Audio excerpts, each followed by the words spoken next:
আজ রবিবার, বাজার দোকান করে গুছিয়ে তুলে রাখতে রাখতে অনেকটা সময় চলে যায় রান্না বসাতে।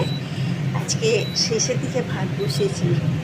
রান্না ওর বাবা নেই, ছেলে মেয়ে আর আমি তিনজনে খাবো, ওই জন্যে আজকে এটা সব রকম সবজি দিয়ে চিংড়ি মাছ দিয়ে ঘ্যাট করেছি।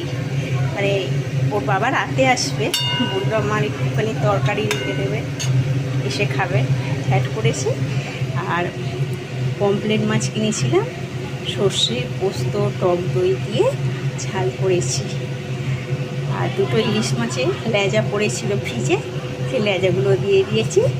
আর লাউ শাক কিনে নিয়েছিলাম, পোস্ত দিয়ে সিদ্ধ করেছি। এটাই আজকে রান্না। আজকে চিকেন করি না, চিকেনটা মশলা মাখিয়ে কাবাব খাবে, ওই জন্যই মশলা মাখিয়ে ফ্রিজে রেখেছি, রাতে করবো। রান্না হয়ে গেছে, ভাতটা হলেই হয়ে যাবে, রান্নাঘর পরিষ্কারও হয়ে গেছে। টাটা, আবার দেখা হবে অন্য এক ভিডিওতে।